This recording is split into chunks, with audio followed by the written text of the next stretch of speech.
Some people only realize your value when your silence becomes louder than your presence. Let that hit for a second, my friends, because this one's for the givers, the loyal ones, the consistent souls who showed up again and again, even when it cost them their peace. You tried, you stayed, you reached, not once, not twice, but through every red flag you tried to turn into a reason, through every dry reply, every cold shoulder, every game they thought you'd keep playing. You gave love like it was oxygen, and they held their breath like they didn't need it. Until one day, you stopped offering it. You didn't leave with fireworks. You didn't post a dramatic goodbye. You didn't try to prove a point. You just left, calm, clear, gone. And that's the moment they felt it. Not when you walked away, but when they realized you're not walking back. See, folks, there's a dangerous lie this world teaches us, that the one who stays, chases, and pleads is the one who truly cares. That loyalty means sticking around until you bleed. But let me break that right now. Loyalty without reciprocity is self-abandonment. And my friends, you were never created to shrink so someone else could feel tall. Let me give you a metaphor that'll stay with you. You were like a lamp in a dark room, always shining, always there.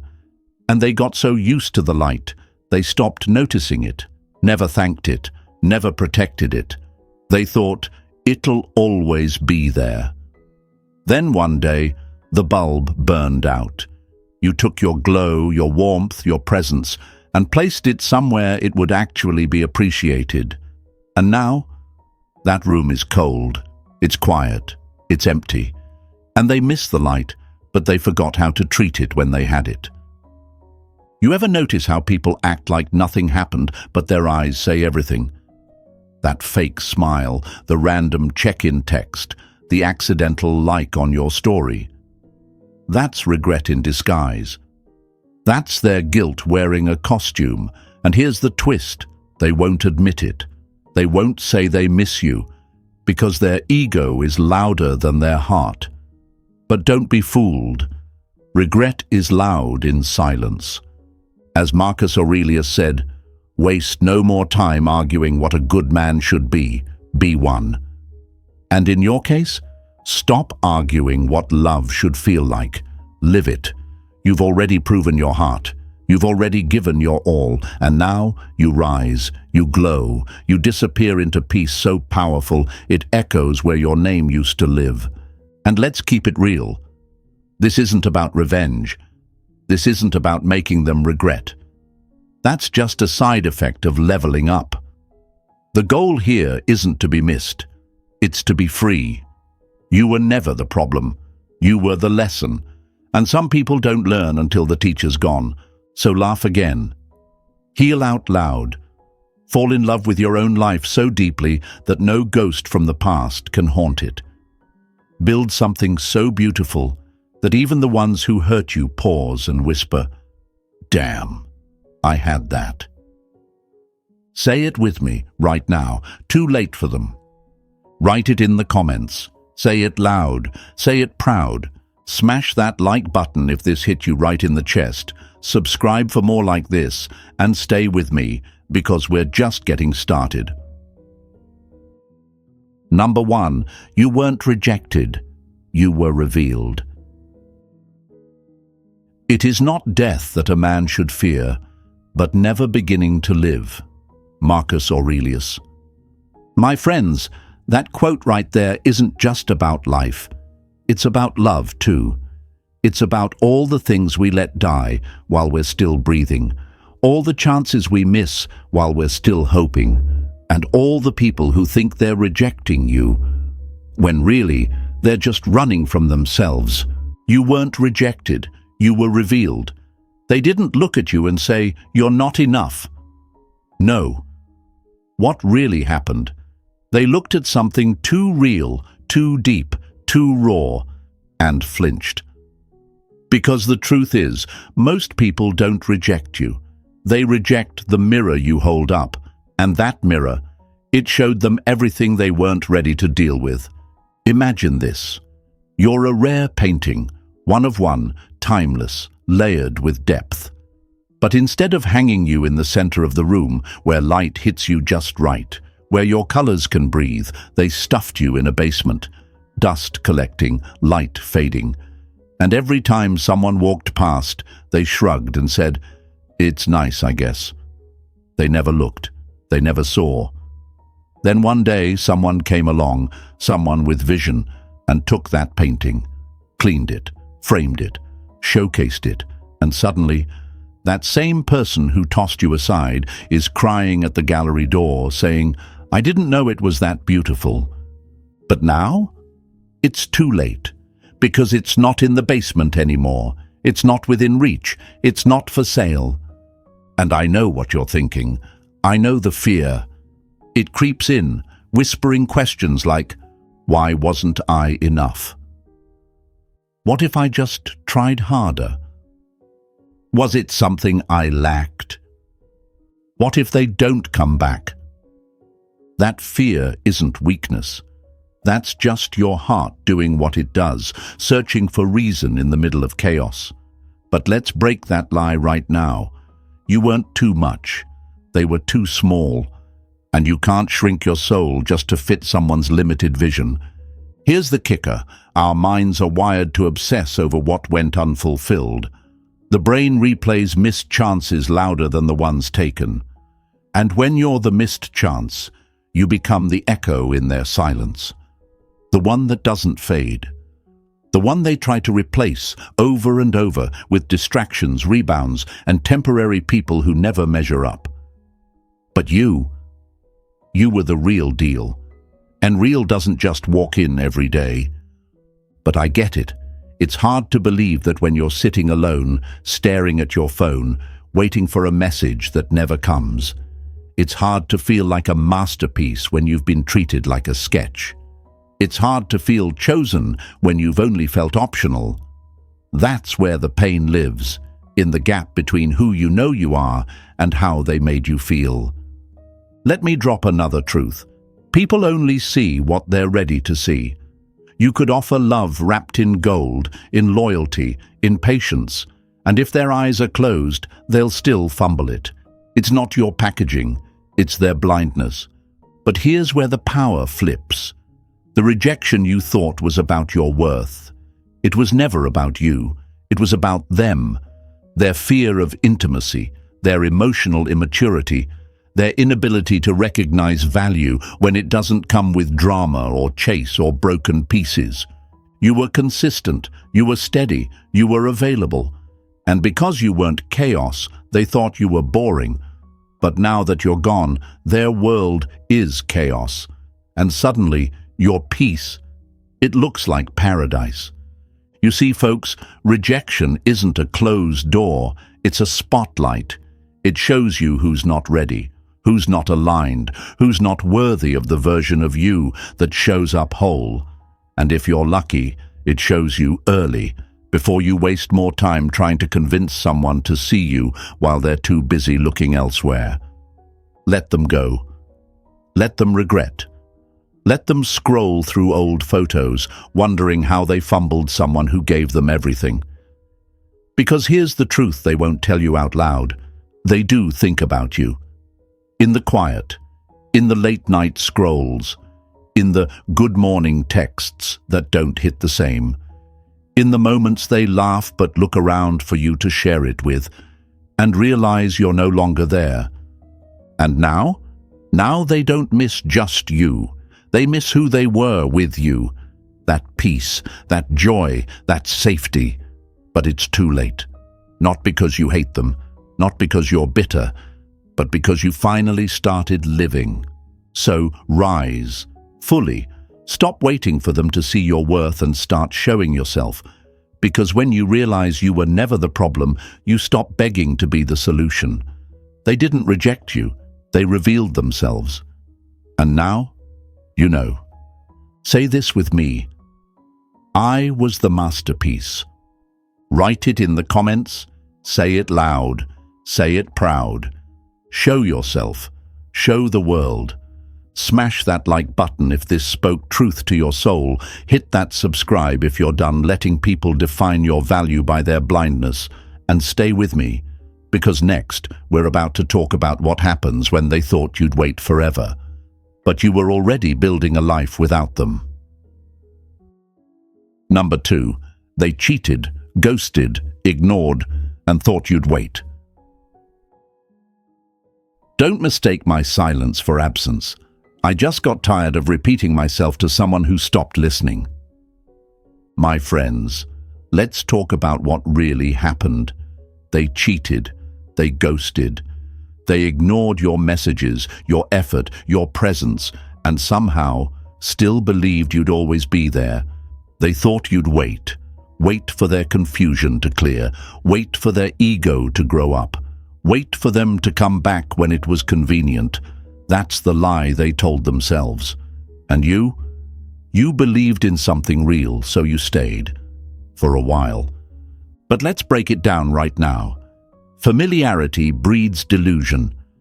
When someone has access to you every day, your energy, your time, your love, they start thinking it's free. They start believing you'll always answer, that you'll always check in, that no matter how far they push, you'll snap back like a rubber band. But love isn't elastic, folks. It snaps. And when it does, that's not tension. It's a boundary, a final one. They got used to you chasing, used to you showing up even when they didn't deserve it. They read your kindness as naivety, your loyalty as desperation, your forgiveness as permission. But here's what they didn't understand. You weren't desperate. You were devoted.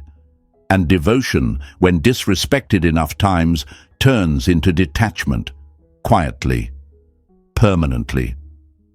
Let me give you a picture. Imagine someone sitting on top of a gold mine. Not just any mine, but one packed with rare, priceless gems.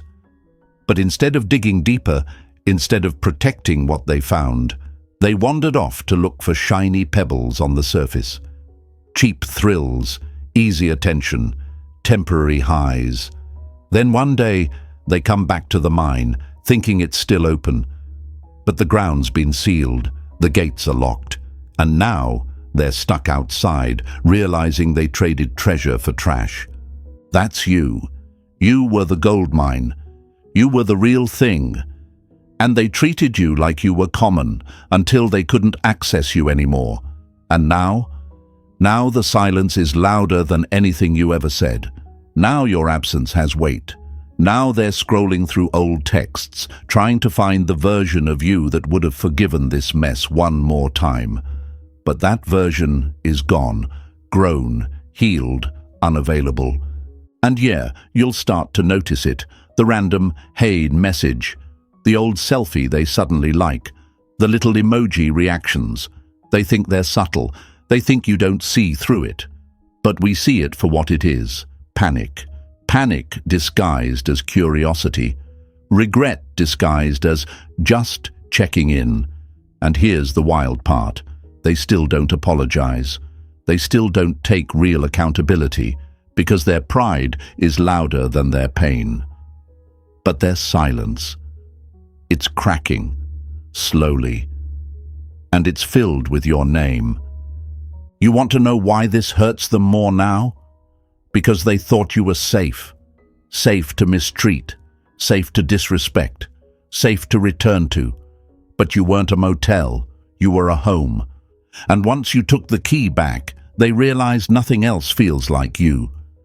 Let's get into the psychology of it. The human brain attaches deeper to what it can't fully predict or possess. What's always available gets taken for granted, but the moment it's gone, fully gone, it activates the regret loop, the what-if reel, the sleepless nights, the flashbacks, the mental edits to the past where they try to make themselves the victim.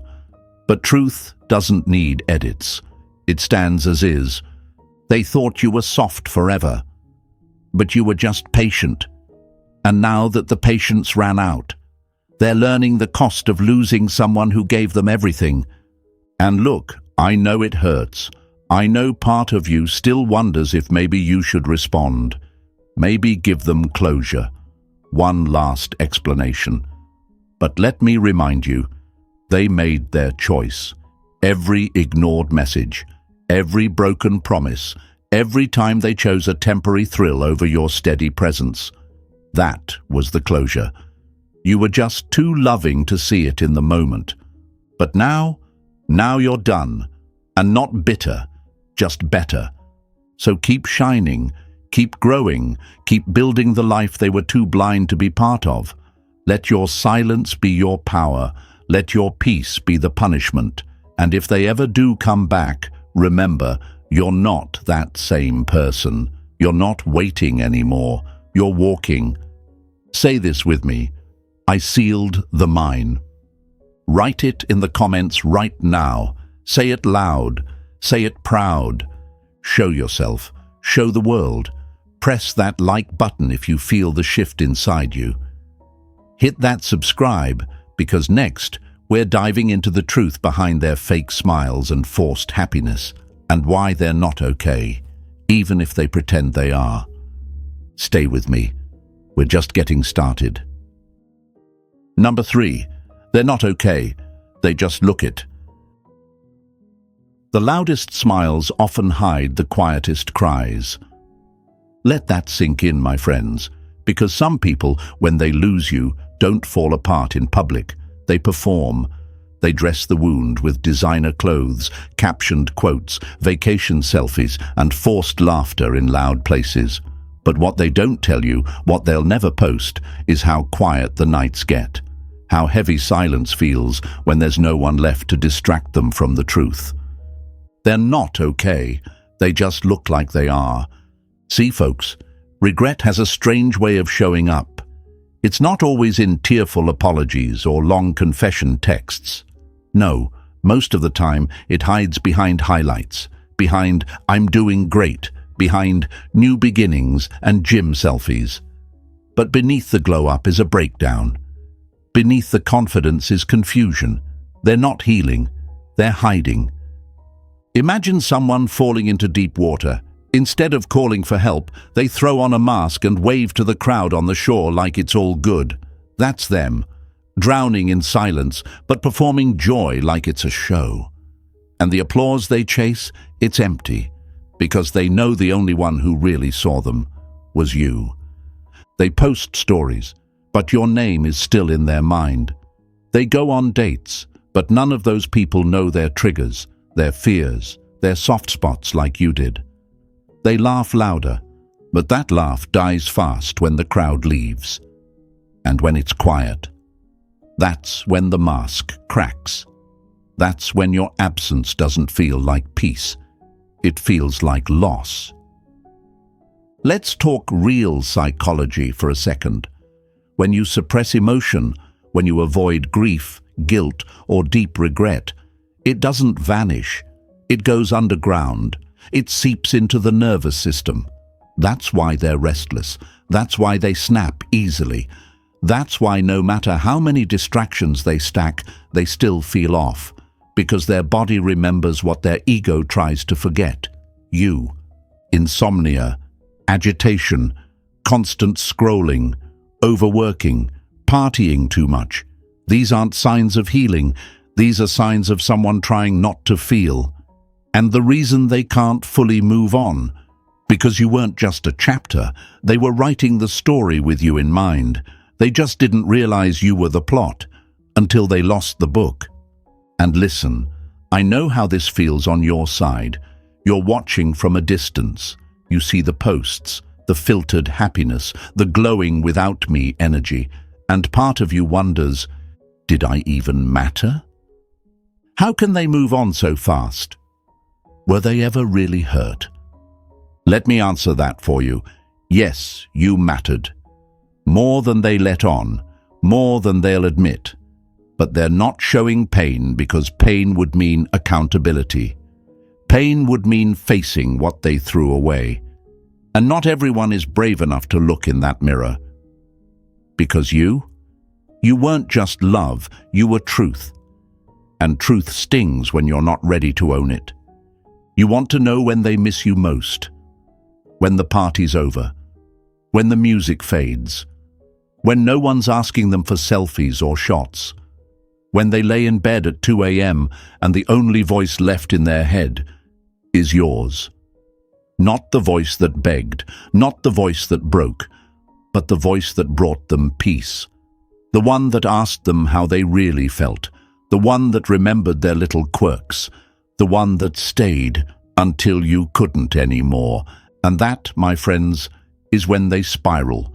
Not because you did anything, but because your absence became a mirror, a reflection of who they were with you and who they've fallen back into without you. But let me remind you, it's not your job to save them now. You gave them your heart, your time, your grace, and they chose to learn through loss. So don't let their highlight reel fool you. Healing isn't what they're doing, it's what you're doing. While they're busy performing, you're evolving. While they're chasing distractions, you're building peace. While they're stuck in loops, you're rewriting your future. So hold your head high. You're not forgotten. You're unforgettable. And you don't need validation from someone still figuring out what they lost. Say this with me. Their smile doesn't fool me. Write it in the comments. Say it loud. Say it proud. Show yourself. Show the world. Hit that like button if you've ever had to smile through your own storm, and subscribe if you're done letting other people's masks make you question your truth. And stay with me, because next, we're going deeper into how your absence became their standard and why no one else can match it. Number 4. You became the standard. Now no one compares. When you've tasted real, everything else feels artificial. Let that truth sit in your soul for a moment, my friends. Because what they're realizing now, slowly, painfully, silently, is that you weren't just someone they dated.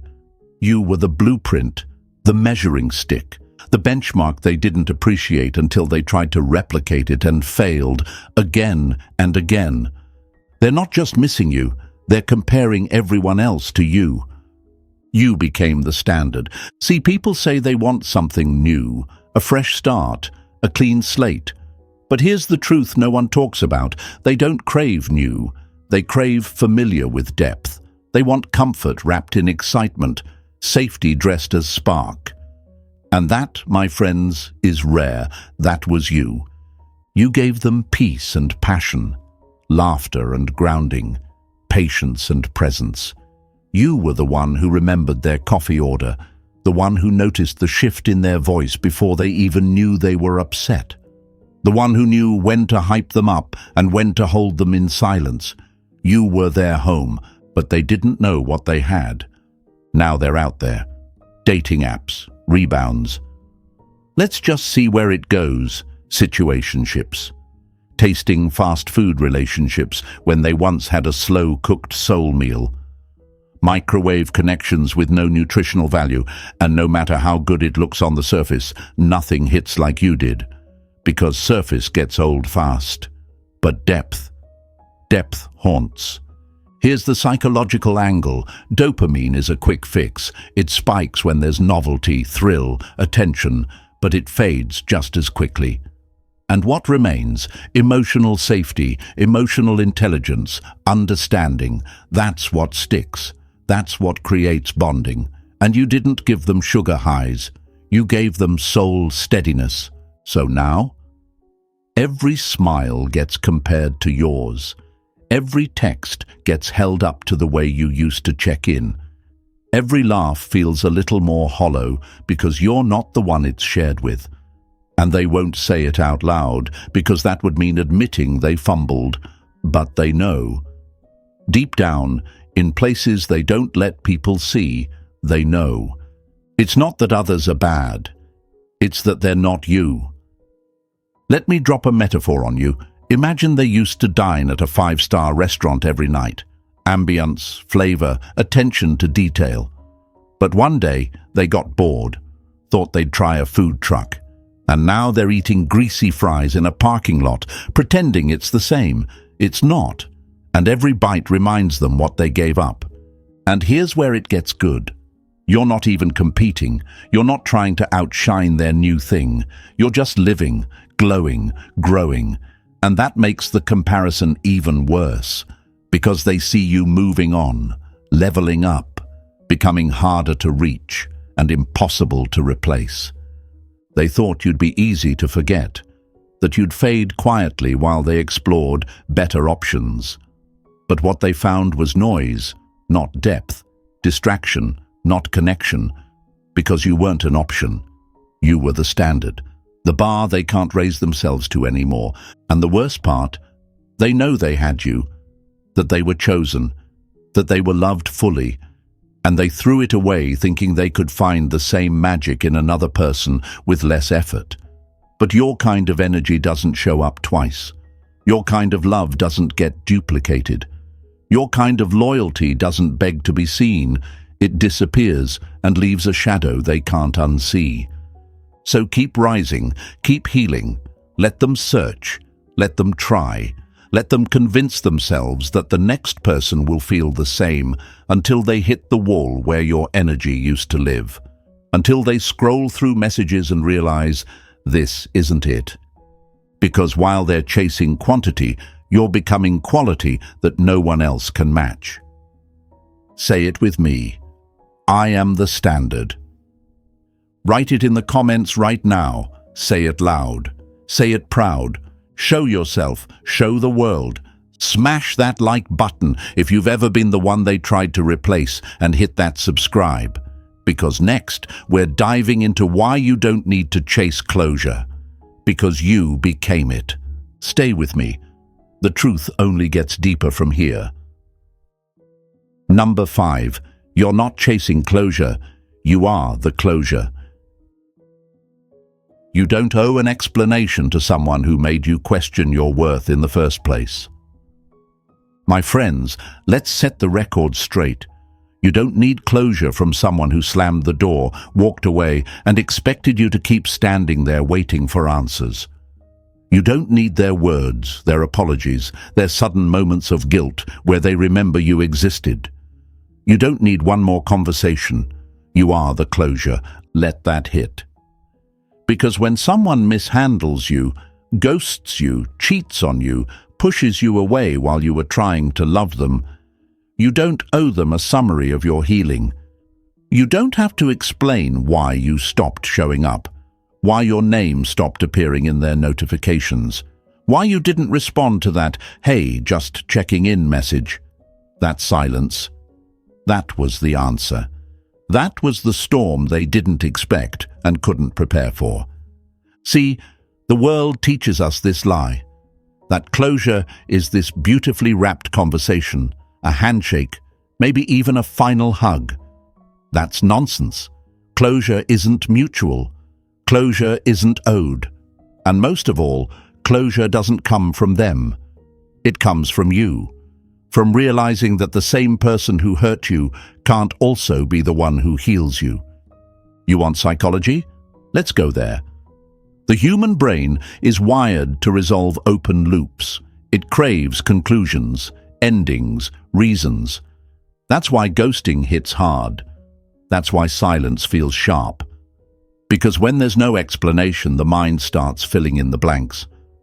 And the one who left you in silence, they start spiraling in it. Your unanswered text becomes a mirror. Your absence becomes weight. And every attempt they make to reconnect that goes unanswered, it starts echoing louder than any breakup speech ever could. And you? You used to need answers. You used to stay up at night thinking, why did they leave? What did I do wrong? Should I have fought harder? Should I have said more? But now you know the truth. The closure isn't in the words they never said. It's in the growth they'll never see. It's in the peace you chose over chaos. The boundaries you built when they were still playing with your feelings like it was a game.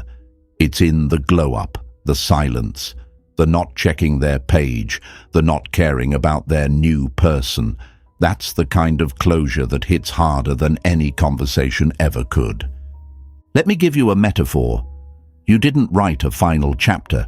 You became the blank page they keep flipping back to, rereading, reimagining, wondering what the ending could have been if they had just treated you better.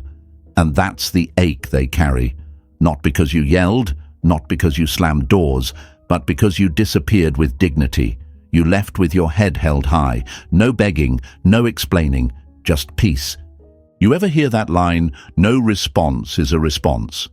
It's real and it's powerful, because silence speaks the loudest when it's coming from someone who used to move mountains just to make them feel seen. You gave them your voice for so long. Now your absence is louder than anything you ever said. And here's the part that stings them. They expected you to come back. They thought you'd crack, that the silence was temporary, that eventually you'd need closure too. But every day that passes without your name in their inbox, without your energy circling back into their life, that's another nail in the coffin of their illusion. They realize this is it. Not a pause, not a timeout. This is done. So no, you're not chasing closure anymore. You're walking in it, living in it, breathing in it. Your peace is the ending. And the best part, you didn't slam the door, you didn't lock it, you just stopped holding it open, and they didn't walk through when they had the chance. Say it with me. I am the closure. Write it in the comments. Say it loud. Say it proud. Show yourself. Show the world. Press that like button if you've ever closed the door in silence and found peace on the other side. Hit that subscribe, because next, we're stepping into a truth even deeper. How you were their safe place. And now, without you, they're emotionally homeless. Stay with me. This story's just getting stronger. Number 6. You were their safe space. Now they're emotionally homeless. They didn't just lose you, they lost the only place that ever felt like home. Let that one hit, my friends. Because this isn't just about love or attraction. This isn't about someone missing your face, your voice, or the way you made them laugh. This is about emotional safety. The peace you gave them in a world that never stops screaming. The calm you brought when everything else in their life was chaotic, confusing, or collapsing. You weren't just a partner, you were their safe space. And now, they're emotionally homeless, and it's a storm out there. See? The world's loud. Constant scrolling, shallow connections, fake chemistry on repeat. Everybody wants attention, nobody wants depth. And in all that noise, you were silence. Not silence in the empty way, but silence in the sacred way. A space where they could breathe, unmask, be raw, say the messy things and not feel judged. You didn't just listen to their words, you felt them. You made them feel seen in ways even they didn't understand. And that kind of connection, you don't replace it. You remember it. Now they're out there, maybe with someone new, maybe trying to play it cool, but deep inside, something's wrong. Office unsettled. Because those laughs don't reach the soul. The new attention feels more like noise than nourishment. They post, they party, they talk big. But when the lights go out and the room gets quiet, that's when they feel it. That's when the emptiness creeps in, because you were the fireplace. And now they're shivering with no matches left. Here's the thing, folks. Emotional security bonds deeper than physical attraction. That's a psychological fact. The human nervous system responds more strongly to safety than it does to excitement. And while they were chasing sparks, they forgot that fire burns out without a hearth to hold it. You were that hearth. You were the steady flame that kept their inner chaos from swallowing them whole. But here's where the real shift happened. They didn't value it while they had it. Because when people get used to safety, they start craving chaos again, until they realize the chaos never cared about them. And now? Now they miss you. Not for the memories, not even for the love, but for the stability, the knowing, the emotional freedom they had when they were with you. They try to find that same energy again, but it's just not there. Other people smile but don't see them. Other hands touch but don't anchor. Other conversations feel long but go nowhere. Because you weren't just good vibes, you were a sanctuary. And that kind of presence? It's rare. It's sacred. It doesn't get duplicated by someone who just slid into their DMS last week. And let's not pretend it's easy for you either. Being someone's safe space is a heavy role, because while you were pouring into them, holding them, healing them, who was holding you? Who made you feel safe? That's why it hurt so bad when they walked away like it was nothing, because you gave them something they didn't even know how to ask for, and they treated it like a trend. But now you've outgrown their noise. You're building your own peace. You've become your own safe space. And while they're still out there searching, scrolling, spiraling, you're healing, you're glowing. You're learning that being a soft place for someone else doesn't mean you make yourself small again. So let them search. Let them feel the difference. Let them wake up next to someone who checks all the boxes but doesn't check their soul. Let them remember you in the silence, in the stillness, in the chaos they thought they wanted. Because they didn't just lose love. They lost home. And home doesn't just get rebuilt with anyone. Say this with me: I was the safe space. Write it in the comments right now. Say it loud. Say it proud. Show yourself, show the world. Smash that like button if you've ever been the calm in someone's storm, and hit that subscribe if you're done being the shelter for people who couldn't handle the roof. And stay with me, because next we're stepping into your power even deeper. It's time to talk about how you didn't change to hurt them. You healed to free yourself. Number 7, you didn't change to hurt them. You healed to free yourself. Sometimes the best revenge is no revenge at all, just moving on and never looking back. Let's get this straight, my friends. You didn't change to hurt them. You didn't level up to trigger regret. You didn't glow, grow, and go silent just to make them watch. That wasn't the plan. That was the consequence. Because healing isn't revenge. It's resurrection. It's the art of reclaiming yourself from the mess someone else left behind. And when you do it right, when you stop showing up, stop over-explaining, stop shrinking to be digestible for people who were never ready to sit at your table, they feel it, hard. They think you're being cold, distant, different. But the truth is, you just got clear, and clarity feels like cruelty to people who benefited from your confusion. They say you switched up, but really, you just stopped choosing them over your own peace. You stopped lighting yourself on fire to keep their emotional winters warm. You stopped waiting for them to finally treat you like they should have when they had you. And here's the wild part. You didn't slam the door. You didn't throw a tantrum, post breakup quotes, or start drama for likes. No, you just left.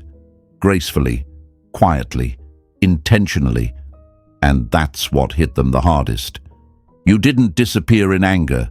You evolved in silence. Let me paint you a picture. Imagine they were used to walking through the same front door, your heart, day after day. No knocking, no respect, just coming and going as they pleased. But one day they come back, and the door's not just closed. It's gone. There's no handle, no welcome mat, no house even. You rebuilt. Somewhere else. Bigger, brighter, and most importantly, gated. They're still standing where the house used to be, holding the old key like it means something. But you built a whole new life, and they don't have access to it anymore, because the version of you they knew, the one who tolerated the bare minimum, who forgave the lies, who made excuses for disrespect, is gone. That person had to die for this new version to be born. And here's the psychological hit. When you grow, you force people to face their stagnancy. When you evolve, it puts pressure on the people who thought they had time. Your healing doesn't just free you, it confronts them. Without saying a single word, your progress calls out their patterns. Your silence exposes their noise. Your peace reminds them what they lost while they were too distracted to care. But I get it. There's still a voice inside you that wonders, was I too harsh? Should I have explained more? Will they think I stopped caring? And that voice, that's your old self, the one who still thought love was proving your worth, the one who thought closure came from conversations. But not anymore. Now you understand. You didn't heal to hurt them. You healed to free yourself. You stopped needing their permission to feel whole. You stopped handing them the pen to write a story that was never really theirs. You're not being petty. You're not playing games. You're just done performing pain for an audience that clapped for your breakdowns but went silent during your breakthroughs. They were never ready for your power. That's why they only noticed it when you stopped giving it away. And now they see you from a distance, thriving, glowing, laughing louder, loving deeper, living better. But not with bitterness, just with boundaries. And those boundaries, they don't come with keys. Say this with me. I healed to free me. Write it in the comments right now. Say it loud. Say it proud. Show yourself. Show the world. Press that like button if you've ever chosen growth over guilt. And hit that subscribe because next, we're going all in. Let's talk about the moment they realized your silence wasn't a pause. It was the end. Stay with me. The final chapter is coming and trust me, you don't want to miss it. Number 8. It's too late. Because you finally see yourself. The moment you realize your worth, you stop asking others to calculate it. They thought they had time to play games, time to disappear and reappear, time to make you feel small until they felt ready to love you properly. But the clock ran out. And now, it's too late. Not because you slammed the door, but because you outgrew the entire building. You used to wait for their attention. Now, you barely remember what it felt like to want it. See, when self-love becomes your home, no one gets to rent your peace. You're no longer offering pieces of yourself to people who never paid in presents, only promises. And they feel that, deeply. Because regret doesn't come when you leave. It hits hardest when they realize you're not coming back. They could have had you. They did have you. But now they're background noise in a story that's moved forward. They check in, but you don't answer. They replay old messages, but your voice is gone. And the worst part? You're not angry. You're not bitter. You're just unreachable. And nothing haunts the heart like knowing you once had access to something priceless and lost it forever. Say it with me. I choose me now. Write it in the comments. Say it loud. Say it proud. If this hit your heart, press that like button. Subscribe if you're done living for those who didn't choose you. And stay with me, because your next chapter, it's going to be your best one yet.